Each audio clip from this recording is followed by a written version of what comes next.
Olá pessoas, estamos iniciando mais um Direito de Verdade, hoje entrevistando a primeira vice-prefeita eleita da cidade de Porto Alegre, Bettina Worm, uma tenente-coronel do Exército, e esse aqui é o nosso terceiro episódio do Direito de Verdade, agora tendo a honra de entrevistar uma vice-prefeita que foi por durante 25 anos militar do Exército Brasileiro. Queria te agradecer, Bettina, pela disponibilidade. É difícil uma agenda de vice-prefeito, ainda mais agora que a gente está toda essa tramitação para troca de governo, embora o prefeito Melo permaneça na gestão. É um novo governo, novas forças políticas que estão atuando e, obviamente, isso acaba gerando conflitos. Se a política normalmente tem conflito, no momento de ocupar espaço, obviamente, isso acaba aumentando um pouco mais. Obrigado pela disponibilidade. Eu que agradeço pela oportunidade. Queria fazer aqui um breve relato do currículo da nossa vice-prefeita eleita. Natural de Porto Alegre, médica veterinária, mãe de uma filha, Sofia, de 20 anos, que faz medicina na URGS, especialista em gestão pública, especialista em orçamento público, primeira vice-prefeita eleita na história de Porto Alegre e tenente-coronel do Exército, que serviu por durante 25 anos e que se despediu no último dia 9 de dezembro aqui do Comando Militar do Sul, numa cerimônia presidida pelo general Zuco. É o chefe do Estado-Maior do Comando Militar do Sul. Então, Bettina, obrigado por ter aceito o convite e me diga como é que é conciliar a vida política depois de ter sido 25 anos militar. Primeiro eu vou dizer olá a todos, gosto de cumprimentar a todos que estão assistindo e cumprimentar a ti, Gessé, porque tu está sendo um expoente na política, tanto que foi reeleito e eu acho que tu está fazendo um excelente trabalho. Então, com relação à minha experiência na política, que está sendo uma intensiva, como acho que poucos tiveram a oportunidade de ter, de julho para cá, eu entrei na política, participei de uma campanha e fui eleita vice-prefeita, né? Então, uma majoritária direto realmente Desafiador. É um desafio, mas eu posso contar com uma experiência grande, na minha opinião, um dos maiores políticos que a gente já teve aqui no Sul, que é o Sebastião Melo, então, que é um prefeito reeleito, então a administração dele ela foi reconhecida pela população, que o colocaram para mais 4 anos dentro da Prefeitura de Porto Alegre. Está sendo realmente uma experiência sensacional. E de carreira, tu é formada médica veterinária. Como é que escolheu ser veterinária e como empreendeu até chegar na vida militar? Eu, desde pequena, eu gostava de fazer curativo nos meus cachorros. Eles não estavam doentes e eu catava band-aids, esparadrapo, para fazer curativo como se eles estivessem doentes. Então, eu sempre gostei de bicho e gostei do cuidar de bicho. A tendência, então, foi que eu fizesse vestibular para medicina veterinária. Então, medicina veterinária era uma vocação. Era uma vocação e é uma coisa que eu trabalho muito bem, né? Eu adoro cirurgia, eu gosto muito da profissão. Então, eu fiz a faculdade, depois da faculdade eu fui para São Paulo, eu fiz um curso especializado de dermatologia e cirurgia na USP, que foi realmente um curso sensacional. Era uma época diferente de hoje, né? Muitas coisas estavam sendo descobertas. A doutora Mitica, ela estava isolando pela primeira vez com microscopia eletrônica o vírus da AIDS felina. Foi uma experiência muito enriquecedora. Voltei para Porto Alegre, fiz a residência no Hospital de Clínicas Veterinárias da URGS também. Foram 2 anos, né, de 89 a 91. Nesse período, com plantões, eu juntei dinheiro para poder montar a minha clínica, que era um sonho, mas eu precisava ter uma formação forte. Então, a residência foi um divisor de águas na minha qualidade profissional. Abri a clínica em outubro de 1991 e o que foi eu brinco com uma tarefa de gincana, porque na época, para tu conseguir um alvará, bom, tu não conseguia nem saber aonde que tu conseguia o alvará dentro da prefeitura, porque era uma Isso coisa... em Porto Alegre? Em Porto Alegre. A burocracia era interminável, era tudo muito difícil. Na época se comprava telefone de linha, era uma fortuna, eu não saberia dizer quantos dinheiros era aquilo. Então, era tudo muito difícil, né? Não foi realmente uma tarefa fácil. Eu tive clínica, então, até 1999, que foi quando eu conheci o meu ex-marido, que era militar do Exército, E ele, quando eu o conheci, ele comandava uma companhia de comando aqui no Sul, e ele já estava transferido para o Centro de Estudos de Pessoal do Rio de Janeiro, porque ele apesar de ser infante, PQD, todas as, né, as formações mais operacionais do Exército, ele também era psicólogo, é psicólogo, e trabalha muito com a parte de tecnologia na educação. Então, ele foi compor o projeto Força Militar de Paz no CEP, que é o Centro de Estudo Pessoal, e lá ficou por 2 anos. E a gente ficava se vendo, né? Essa coisa de passagem aérea, ida e volta, caro, e ele me convidando para ir morar com ele. Só que eu já trabalhava desde os 20 e poucos anos, então é muito difícil para uma pessoa que trabalha largar tudo para ir morar com alguém, pedir dinheiro para comprar shampoo, que nem eu digo, né? Não tem condição disso. E aí eu entrei para o Exército como temporária no primeiro ano. Nesse ano eu trabalhei no Instituto de Biologia do Exército, que é uma das unidades que eu mais gostei de trabalhar. Isso é em Porto Alegre? No Rio de No Rio de Janeiro. Janeiro. Para poder ir morar com Sim. ele, né? Sim, até Então, dentro do Exército. Eu também fui militar, mas não consegui chegar no nível que tu chegou. No Exército, para acompanhamento de cônjuge, tem possibilidade de transferência ou de alocação mais fácil do que normalmente, porque a missão do militar é ir aonde o Estado manda. Então existe essa flexibilidade, tanto que tem, por exemplo, os colégios militares, que é para que o ensino dos filhos dos militares possam trocar ter de unidade continuidade. da federação sem perder o ensino que já tiveram, porque ele é muito mais uniformizado nesse sentido. E nesse sentido também tu não depende de chegar no lugar e conseguir vaga. O colégio militar já te alberga como aluno e não existe interrupção, né, na parte de aprendizado. Então, só que na época a gente não era casado, a gente era namorado e eu consegui a vaga por um processo seletivo de temporário, que é um concurso de títulos, né, um processo seletivo específico.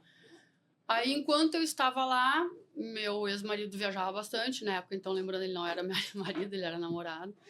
E eu acabei sendo convencida por ele a fazer o concurso para entrar de carreira, né? Foi uma decisão bem complicada, porque eu acabei passando no concurso, é um concurso muito disputado, são de 3 a 10 vagas, mais ou menos, para todo o Brasil, né? Então, não foi fácil e também não foi fácil a decisão de ficar no Exército, porque enquanto tu não fez o concurso ainda, tu tem a perspectiva de, não, eu vou voltar para a clínica, é o meu ganha-pão, né? Na época eu ganhava bem mais na clínica como tenente, só que daí quando eu passei, eu fiquei no dilema, e agora? O que eu vou fazer? Né? A minha família na época não era a favor que eu ficasse no Exército. Eu vou botar uma clínica fora, né? Tantos anos, com tanta clientela e tal, para entrar nas Forças Armadas que tu nem sabe para onde que tu vai, porque na época tu não sabia se tu ia para Manaus, se tu ia para qualquer unidade militar do país inteiro, né?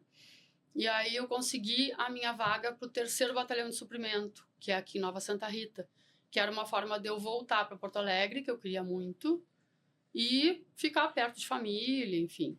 E aí eu consegui essa vaga, vim para cá e ali comecei a trabalhar. Foi um período extremamente rico, assim, de conhecimento E de desde então pessoas. ficou no Rio Grande do Sul. Desde então eu fiquei em Porto Alegre, eu era conhecida como fazer parte do Exército de Porto Alegre, que eles chamam, porque eu não queria sair daqui. E era uma peleia, Gessé, porque assim, era eu de oficial e eles estavam com efetivo pleno, com os soldados incorporados, 750 homens. Então, assim, é uma situação bem peculiar que a gente tem que ter muito jogo de cintura, muita capacidade de adaptação para conseguir não só chegar no lugar, não só chegar na vaga de tenente do batalhão, mas ocupar o espaço, né? Ocupar Sim. as relações interpessoais e conseguir respeito. Mas foi sensacional.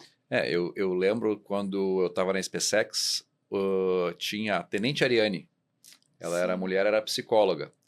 E ela falava, não, a gente tem que se impor, porque senão não nos respeitam. Porque acha que porque a gente é mulher, a gente não vai ter o pulso firme como tem o homem, que naturalmente talvez tivesse. Sim. Como é que foi essa adaptação para conseguir ser respeitada, apesar dos preconceitos, ainda mais no passado, né? Hoje em dia talvez seja um pouco menos. Então, na própria veterinária, eu cansei de escutar em fazenda, na época que a gente fazia cadeira de bovinocultura, assim, de peão de fazenda, dizendo, isso aí não é mulher para lida. Isso é mulher para dentro de casa. Aí, o que é exatamente mulher para dentro de casa? Eu não sei, mas... Então, eu sempre fui acostumada a lidar com essa coisa um pouco mais machista, por assim dizer, né? Mas, assim, eu tecnicamente sou muito boa. Eu assumi uma função extremamente delicada que envolvia a aquisição de alimentos e um laboratório de inspeção e análise e bromatologia. Foi uma peleia para eu aprender a lidar com aquilo ali, porque eu tinha tido aula de inspeção de produtos de origem animal muitos anos antes, né? E não sabia nada com relação a grãos ou qualquer outro produto de origem vegetal, no caso. Então, tive muito que aprender. E eu tinha duas características que o pessoal admirava. Eu sempre atirei muito bem. Então, isso aí sempre, eles me olhavam, ó, ela atira bem, né? Tanto faz, de fuzil, de pistola, pode me dar o calibre que for, eu me dou bem. Adoro, aliás. E a segunda coisa que eu adoro, cobra. Então, quando tinha capina no batalhão, eu sempre proibi que matassem cobra no batalhão. Eu pegava todas, me chamava. Ah, tenente, tem uma cruzeira aqui. Teve um dia no batalhão que eu peguei 23 cruzeiras. E Aí, elas são venenosas, algumas? todas. Não. Tinham outras cobras. As cruzeiras eram venenosas, né? Tinha outras mussuranas, assim, cobras que não são Então, vou aproveitar, peçonhentas, então, tirar né? uma dúvida aqui. Ah, Tô no mato, fui picado, o que eu faço? procura o atendimento médico rápido. Tá, mas eu preciso saber descrever a cobra ou isso é indiferente? O pessoal sempre indica que capture a cobra, né? Hoje em dia todo mundo tem celular, pode até fotografar a cobra, porque é importante que quando tu chega no atendimento médico, e são poucos os atendimentos que têm o soro, né, para poder tratar, no caso, eles saibam de que tipo de peçonha a gente está falando, né? No Então, curso da SpaceX eles falaram que tinha 2 ou 3 que, tinham, que atacavam o neurológico, que atacavam a pele e que atacavam o coração. E daí saber qual é que era a espécie ajudava a saber qual é que era o soro adequado para fazer o exatamente. ataque ao A gente veneno. tem as cobras do gênero Bothrops, os crotálicos e os elapídicos, são os três grupos peçonhentos mais importantes que a gente tem aqui. Picado de coral não vai dar muito tempo de fazer nada, né? Porque E coral é comum? não é comum, é difícil elas picarem, porque elas não são agressivas e elas têm a presa de inoculação, ela é bem lá atrás. Então, para ela conseguir passar, picar e injetar o veneno, ela tem que pegar geralmente partes fininhas e pequenas, né? Por isso que é mais comum acidente com criança, porque a criança acha bonita, ela é colorida, né? Chama É aquela atenção. vermelha com É preto vermelha com preto, e com os branco? anéis e tal.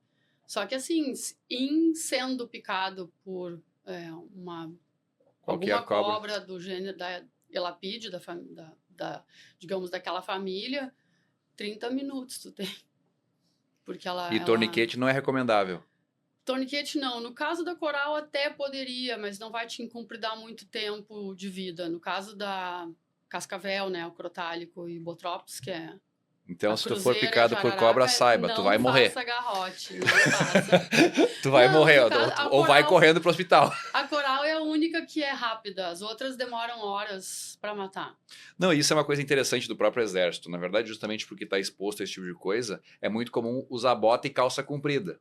E Sim. eu lembro que quando a gente vai fazer trilha, que eu vou caminhar um morro para levar o pessoal, eu falo, vá de calça e de sapato, ou tênis fechado. E Aham. as pessoas, não sei porquê, vão de bermuda e com um tênis que só tapa até o tornozelo. E daí é impressionante. É uma coisa nesse sentido. Mas enfim, desculpa, eu acabei interrompendo a tua linha de Não, raciocínio. sem Daí problema. mencionou que o pessoal gostava de te chamar porque tu sabia lidar com esses problemas.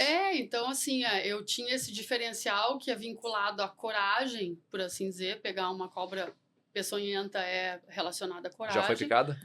Eu já fui mordida várias vezes por cobra, mas nunca com peçonhenta. Não tive essa experiência, graças a Deus, né?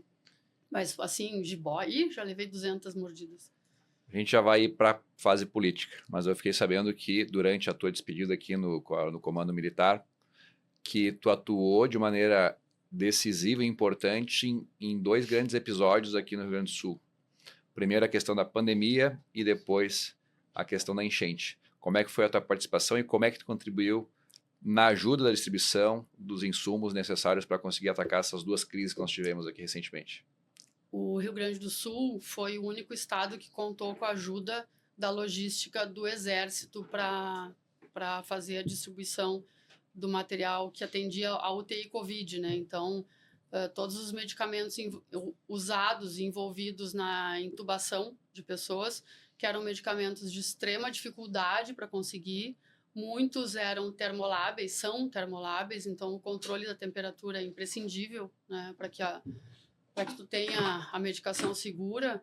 Então, nós fazíamos dezenas de comboios todas as semanas para levar a medicação na ponta da linha. Foi, assim, foi um trabalho enorme, porque eram 197 hospitais e não se conseguia grandes volumes de medicação. Então, tu tinha que ir seguido levar na ponta da linha. Tu conseguia, recebia, levava. E qual é que era a tua função nesse processo? Eu era responsável pelo loteamento dos materiais que iam para os comboios. Então, a gente fazia a distribuição dos medicamentos conforme as demandas da UTI. Então, os hospitais informavam o Estado nos dizia, ó, tenho tantos entubados em tal hospital, tantos entubados em tal hospital, e assim por diante. E a gente fazia as planilhas de loteamento e as ordens de fornecimento para poder mandar. E foi uma cadeia contínua durante muitos meses. Foi uma coisa, assim, perigosa, porque a gente entrava em hospital toda semana e entrava em hospital com Covid bombando, né? E a gente só teve uma diminuição muito grande na demanda quando iniciou a vacinação. Então, assim, muitas pessoas questionam a vacinação, porque a vacina não era o ideal, a vacina era ruim e tal. Realmente, não foi o ideal, não deu tempo de fazer o ideal. Mas, assim, a demanda de paciente entubado foi, assim, aumentando a vacinação e diminuindo a demanda de Sim, com relação a essa questão grave. das vacinas, são duas questões principais, assim, até o pessoal do direito ideológico tem essa filosofia. Primeiro é que o errado foi especialmente tentar impor para algumas pessoas que não acreditavam, não se sentiam confortáveis, uma vacinação obrigatória. Porque nós temos no Brasil, o Brasil é um dos países mais adeptos naturalmente à vacina. Uhum. Até estava falando aqui antes de entrar, minha mãe teve poliomielite, que é aquela paralisia infantil, que foi erradicada no Brasil por conta da vacinação. Uhum. Então, a direita não nega a ciência, isso é um fato. A questão é que algumas pessoas que normalmente são mais identificadas com a direita, mas não necessariamente, porque tu pode ser de esquerda e achar que a Pfizer está tentando agir de maneira econômica e não pela tua saúde. Pode ser, não sei. A questão é que a obrigatoriedade imposta contra a livre vontade das pessoas, até dizem que ninguém pode se submeter a tratamento médico sem consentimento. Mas a vacinação, não sei se pode ser considerado um tratamento médico, mas foi imposta. Tanto que tu não podia entrar num banco se não tivesse o passaporte Covid, que era aquela vacinação e tal. Então a primeira discussão que tem, que eu entendo, é que a obrigatoriedade talvez não fosse algo moral. Então essa é a primeira questão. E a outra é o tempo de desenvolvimento da vacina. Foi muito rápido. Existia como se fosse um grande lobby de grandes empresas querendo vender e alguns governos de obrigar a compra, não se sabe se para tentar pegar propina ou uma coisa nesse sentido, mas existia uma desconfiança de ter sido produzido muito rápido e a eficácia dela. E daí até tinham várias vacinas diferentes, tinha a da Covid, tinha a da AstraZeneca, tinha a americana, tinha a inglesa, tinha a chinesa, depois teve a indiana. Né? E cada uma tinha uma especificidade. Eu lembro que até a chinesa ela era a mais como se fosse tecnologia tradicional, que era o vírus inativado, né? Uhum. Que essa daí, enfim, daí tinha aquela questão se ela tinha 50%, vírgula não sei quanto acima, que significava que ela tinha uma efetividade e tal. Então, o problema da vacina foi um pouco do atoque de caixa e da obrigatoriedade que algumas pessoas não se sentiram à vontade. Esse é o problema. E daí tem uma outra discussão, eu não sou médico, que é só para explicar para as pessoas que estão vendo, que se algumas pessoas supõem que com quando as pessoas passassem a ser inoculadas e se recuperassem, elas adquiriam como se fosse uma resistência própria, porque daí o organismo já passou a entender como se defender, porque ela já passou por algo pior e se defendeu. Era como se fosse uma vacina natural, né? E daí algumas pessoas questionavam, tá, mas se eu já fui, entre aspas, vacinado pelo bicho de verdade, e eu fui curado pelo bicho de verdade, por que eu sou obrigado a ser vacinado Sim. novamente? Aham. Então essa foi toda a celeuma em cima disso. E chegou um momento que ou a população toda passou pela curva de contaminação e começou a baixar, ou a vacinação que começou a diminuir, como se fosse a letalidade e os níveis de internação. Então, talvez os estudos no futuro vão conseguir comprovar exatamente o que foi melhor, o que não foi melhor, quais Sim. foram as vacinas que funcionaram, quais as que não foram exatamente Uhum. tão efetivas quanto foram, mas basicamente isso. Nós somos de direita, acreditamos na ciência, mas também desconfiamos um pouco quais eram os interesses por trás, especialmente das grandes laboratórios, em empurrar. Até aconteceu recentemente, milhões de doses foram jogadas fora recentemente. Venceram, né? Venceram e foram jogados fora. Isso Então é existe um interesse lamentável. econômico por trás que acabou influenciando. Dentro do meu papel, Tu observou né, isso? dentro da situação como um coadjuvante, né, não era protagonista na coisa, a nossa demanda, ela despencou na medida em que a população era vacinada. Então, Sim. é só um dado prático, Sim. não E é questionando metrificável, nada. né? E é É metrificável. mensurável, então é isso. E as enchentes? Qual é que foi a tua participação com o Exército Sim. Brasileiro durante as enchentes? Então, uma coisa que é muito característica das Forças Armadas é que quando a gente é um militar, a gente é um militar. A gente não é um militar veterinário. A gente não é um militar de administração. Tu é um major, tu é um tenente, tu é um tenente-coronel, um capitão. Então, tu é empregado dentro da esfera de atribuições daquele posto, né? Eu acabei sendo empregada mais voltada para a parte de saúde por conta dos animais que eram recebidos em quantidades absurdas, né? E por conta da logística, que era uma coisa que para mim era familiar, uma logística de imunobiológico, que também são produtos termoláveis, né? Eles são muito sensíveis à temperatura. Então, é uma logística particular, peculiar, assim, não é que nem encher um caminhão de arroz e deixa o caminhão ali final de semana e Quando der, pega. segunda-feira tu manda, né? Então, tem todo um cuidado muito especial. E o general, o 02 da operação, né? O 01 era o general Hertz, que era o comandante da Operação Taquari. E o 02 era o general Zuco, que tinha sido meu comandante em logística 2 anos. Então, ele me conhecia meu trabalho, e ele precisava de um tenente-coronel para aquela missão específica e me chamou para poder ajudar nessa situação. Foi uma situação completamente atípica. Eu tive um olhar um pouco mais voltado para a saúde, mas eu participava de tudo, porque o gabinete de crise, que inicialmente foi no Comando Militar do Sul, que é aqui no centro, acabou tendo que ser transferido para o 3º Regimento de Cavalaria de Guarda. Porque ele também foi alagado. Porque ele também foi atingido, né, na parte de inundação. E, no fim, acabou sendo bom, porque ali era maior, muito embora não tivesse todos os recursos tecnológicos que a gente tinha e tem aqui no QG, mas ali ficavam os helicópteros. Então, a gente chegou a ter... Então, foi aqui na Ipiranga perimetral, ali no Regimento de Cavalaria? Exato. E aí, aquele campo que fica na frente ali do pavilhão de comando era usado de heliporto. Era o que tinha, era onde dava para colocar. A gente tinha 16, 17 helicópteros subindo e descendo o dia inteiro, todos os dias, o tempo inteiro. As ambulâncias de evacuação, porque então os pacientes graves vinham do interior para serem pegos ali.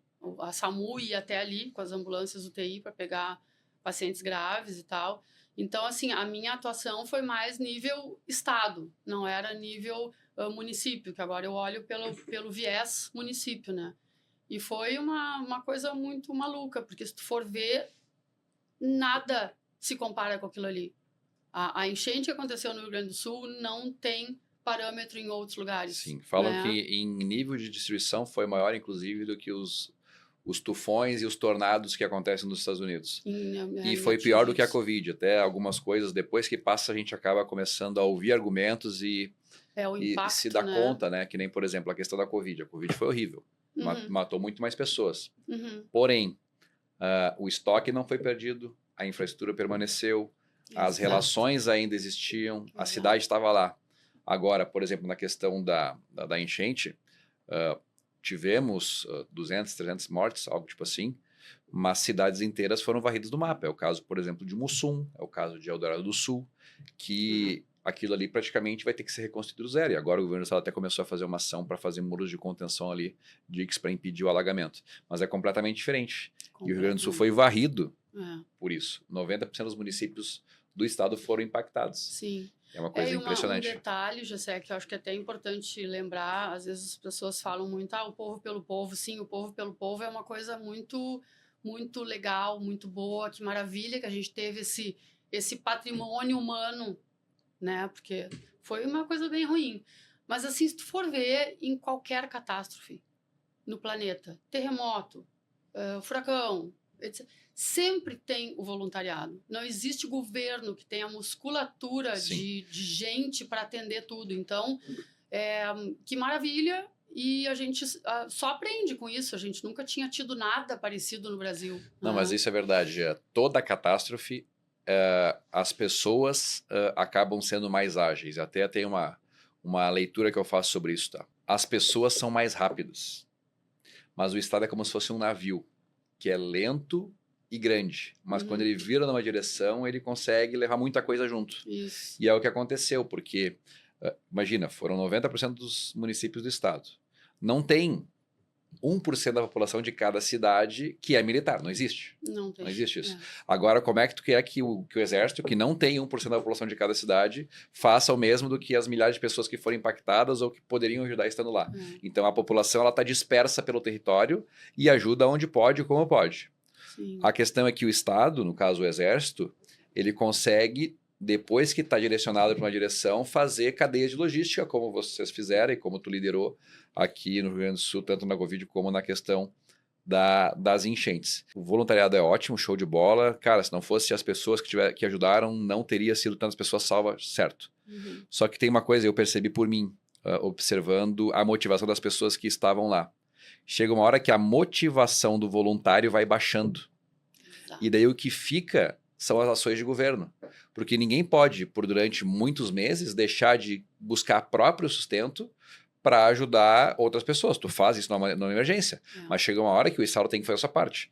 E daí, no caso, o voluntariado ele é muito importante, especialmente no início. Mas em algum momento o Estado precisa assumir essa responsabilidade e liderar esse processo. E até nessa transição entre a queda do voluntariado, que é natural, e a gente via isso muito pelos abrigos. Os abrigos foram abertos, muitos de maneira voluntária. Mas à medida que o tempo ia passando, as pessoas voluntárias começavam a se sentir usadas, como se fosse. Exato. Porque, mas como assim? A prefeitura tem recurso, tem lá um montão de cargos de confiança, tem não sei quantos servidores públicos e eu estou aqui deixando de ficar com a minha família, sendo que os caras poderiam estar fazendo através da assistência social. Sim. Então é uma coisa relevante, mas também é algo que tem que ser levado em consideração. O voluntariado tem um pico de ajuda e depois o tempo vai passando, as pessoas começam a se desmobilizar e ficam as ações de Estado, né? Uma coisa nesse sentido. E o quanto disso foi o que te fez ser lembrada para ser a nossa vice-prefeita aqui da capital? E como é que surgiu esse convite? Eu conheço o deputado Zuco de muito antes dele ser o deputado Zuco, né? Quando ele era o tenente-coronel Zuco, major, tenente-coronel. E assim, nós dois conhecíamos o trabalho um do outro, né? Ou diretamente ou indiretamente, porque aqui no Sul as pessoas acabam se conhecendo, as unidades militares elas interagem. Deixa eu interromper. Logística. O pessoal que frequenta as noites de Porto Alegre fala que Porto Alegre é um ovo, porque todo mundo se conhece, né?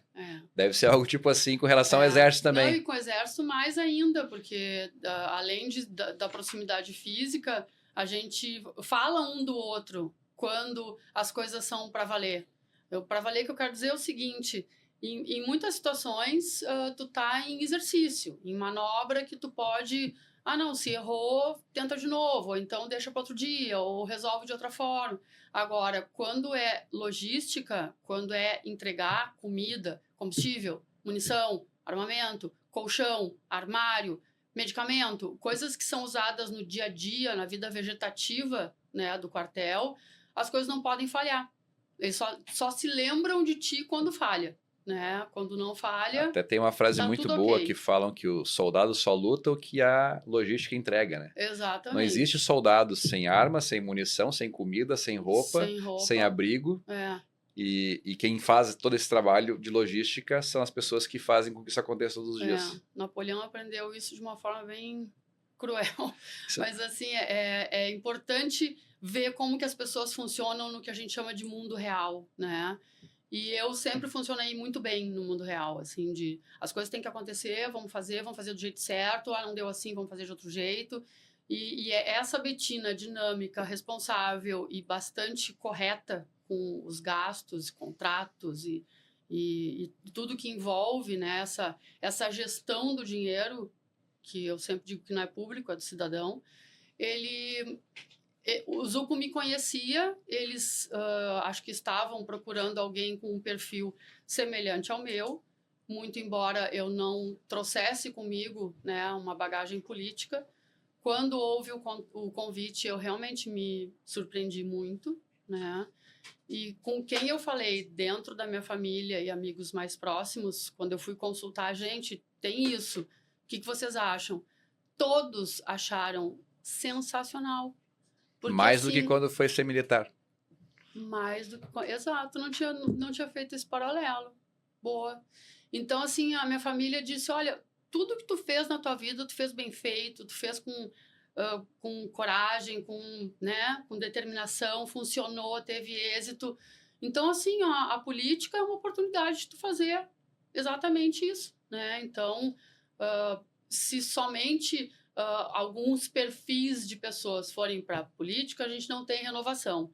Então, pode ser que a mudança do perfil faça bem, dê uma oxigenada na política. Tá, e agora na política, como é que está sendo a experiência de política tendo sido militar?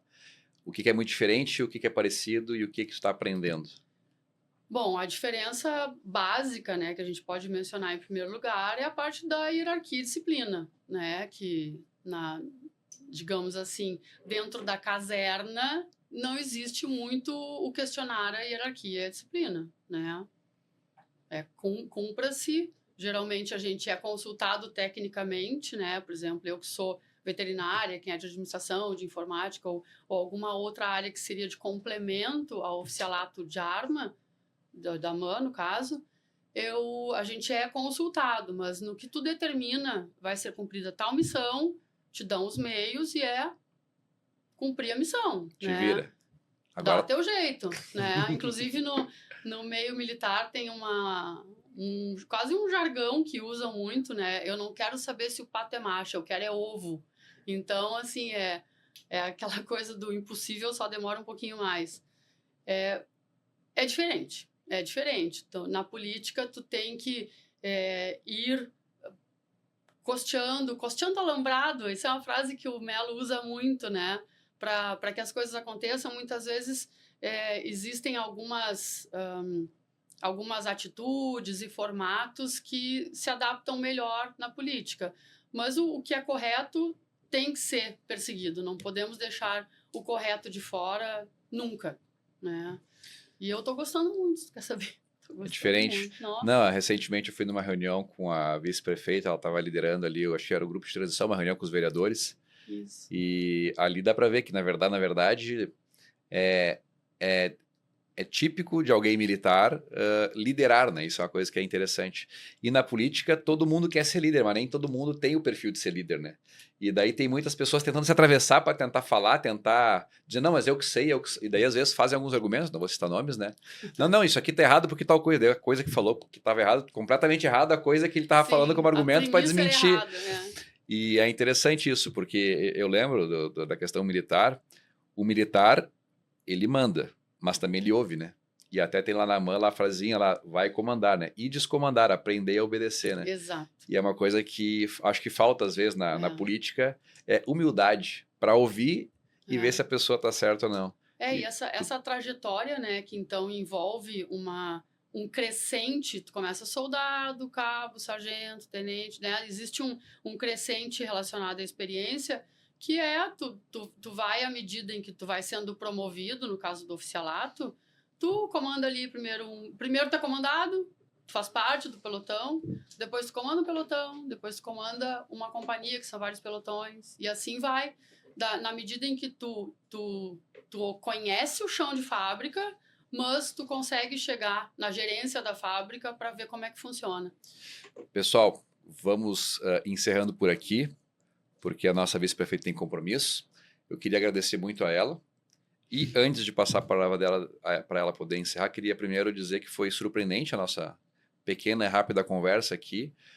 Ela tem pouco material ainda produzido como política, porque recém se elegeu, não era da vida política, e como militar, geralmente, tu só pode falar com autorização para falar sobre a vida, falar sobre a política, falar sobre coisas do dia a dia, porque geralmente tem um designado, que é o Relações Públicas do quartel, Exato, né? exato. Então, vai ter pouco material ainda na nossa vice-prefeita, que não sei quais vão ser os próximos passos dela, mas daqui a 4 anos o Mello não pode concorrer à reeleição. Então a gente tem que preparar bem ela para ela poder, de repente, assumir esse compromisso aí com a cidade.